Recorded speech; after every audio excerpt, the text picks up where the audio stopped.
महाराष्ट्र की राजनीति में तूफान मचा देने वाली खबर अब हम आपको दिखाने वाले हैं। महाराष्ट्र नवनिर्माण सेना के प्रमुख राज ठाकरे के बयान ने राज्य की सियासत में हलचल मचा दी है। फिल्म निर्देशक महेश मांजरेकर के साथ किए पॉडकास्ट में राज ठाकरे ने अपने चचेरे भाई और शिवसेना के अध्यक्ष उद्धव ठाकरे को लेकर बड़ा बयान दिया है। उन्होंने कहा कि उद्धव ठाकरे के साथ मेरे राजनीतिक मतभेद हो सकते हैं, लेकिन अगर महाराष्ट्र हित के लिए हमें एक होना होगा तो मैं उसके लिए तैयार हूं। राज ठाकरे ने कहा कि महाराष्ट्र हित के सामने हमारे झगड़े, हमारी बातें छोटी होती है। महाराष्ट्र बहुत बड़ा है। ये झगड़े और विवाद महाराष्ट्र और मराठी लोगों के अस्तित्व के लिए बहुत महंगे हैं। इसलिए मुझे नहीं लगता कि एक साथ आने और एक साथ रहने में कोई कठिनाई है, लेकिन विषय केवल इच्छा का है। यह केवल मेरी इच्छा का मामला नहीं, यह मेरे स्वार्थ का मामला भी नहीं। मुझे लगता है कि बड़े चित्र को देखना महत्वपूर्ण है। मेरा मतलब यह है कि महाराष्ट्र के सभी राजनीतिक दलों के मराठी लोगों को एक साथ आकर एक पार्टी बनानी चाहिए। राज ठाकरे के इस बयान के बाद अब उद्धव ठाकरे की प्रतिक्रिया भी सामने आई है। आइए जानते हैं उन्होंने क्या कहा।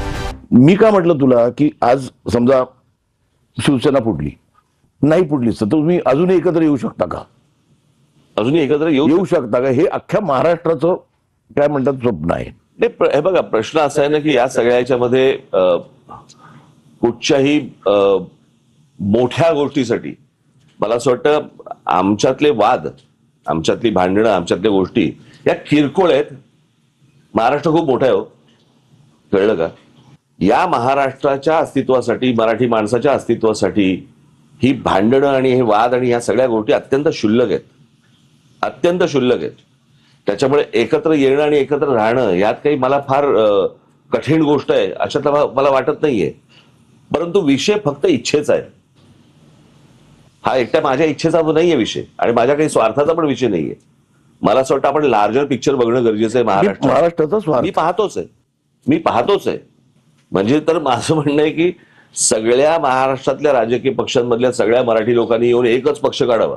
माझं म्हणणं तेच होतं। म्हणजे आता कसं समजा, म्हणजे आता एकत्र येणं शक्य नाही। आता जेव्हा ही शिंदे सेना झाली, म्हणजे शिवसेना झाली, नाही पण ते काय टेकओव्हर करायला हरकत नव्हती। म्हणजे नॉट एज टेकओव्हर, तसं नाही, त्याच लोकांना घेऊन ते एक युनायटेड लिस्ट आहे। त्या पिठावर रेगोट्याने मारत। पहिली गोष्ट असं आहे ना, मुळात शिंदेचं बाहेर जाणं आणि शिंदे फुटणं आणि आमदार घेऊन बाहेर जाणं हा एक वेगळ्या राजकारणाचा भाग झाला। बरोबर आहे। आणि मी शिवसेनेतनं बाहेर पडणं हे कधी माझ्याकडे आले होते ना, आमदार खासदार सगळे आले होते, मला त्याच वेळेला शक्य होतं ना। पण माझ्या मनामध्ये एकच गोष्ट होती, बाळासाहेब सोडून मी कोणाच्याही हाताखाली काम नाही करणार, कळलं का?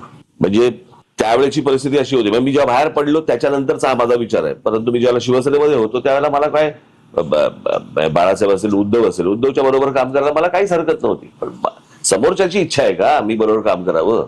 महाराष्ट्राची इच्छा आहे ना। तेच तर ना, महाराष्ट्रात जाऊन सांगावं तिकडं।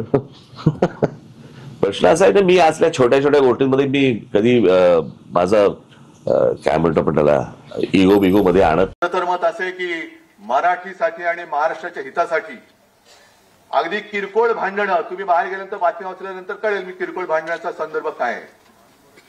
किरकोळ भांडणं बाजूला ठेवायला मी सुद्धा तयार आहे आणि मी सुद्धा सर्व मराठी माणसांना या हितासाठी, महाराष्ट्राच्या हितासाठी, मराठीसाठी एकत्र येण्याचं आवाहन करतोय।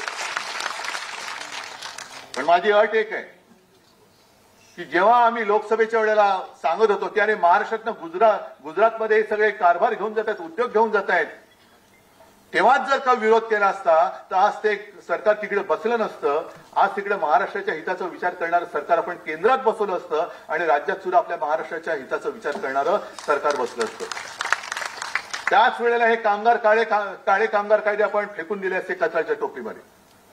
पण तेव्हा पाठिंबा द्यायचा, आता विरोध करायचा, मग परत तडजोड करायची, हे असं नाही। महाराष्ट्राचं हित, मग त्याच्या आड जो कोण येईल त्याचं स्वागत मी करणार नाही, त्याला मी घरी बोलवणार नाही, त्याच्या घरी मी जाणार नाही, त्याचं आगत स्वागत त्याच्याबरोबर पंक्तीला बसणार नाही, हे पहिले ठरवा आणि मग महाराष्ट्र हिताच्या गोष्टी करा। बाकी आमच्यातली भांडणं मी आज सांगतो, जी काय भांडणं माझ्याकडनं नव्हतीच कोणाशी, मिटून टाकली, चला, पण पहिले हे ठरवा महाराष्ट्राचं हित। आणि मग त्यावेळेला सगळ्या मराठी माणसांनी ठरवायचं की भाजप सोबत जायचं का शिवसेनेसोबत, म्हणजे माझ्याबरोबर एसएनसी नाही, गद्दार सेना नाही, पण ठरवा कोणासोबत जाऊन महाराष्ट्राचं मराठीचं आणि हिंदुत्वाचं हित होणार आहे, माझ्या बरोबर का भाजप बरोबर, आणि मग काय द्यायचा असेल तो अगदी पाठिंबा द्यायचा आहे, विरोध करायचा बिनशर्त करा, माझी काही हरकत नाहीये. महाराष्ट्राचं हित ही एकच शर्त आहे माझी. पण मग बाकीच्यांना या चोरांना गाठी भेटी आणि कळत नकळत पाठिंबा किंवा त्यांचा प्रचार करायचा नाही. ही पहिली शपथ घ्यायची छत्रपती शिवाजी महाराजांची आणि मग टाळी देण्याची हळी द्यायची.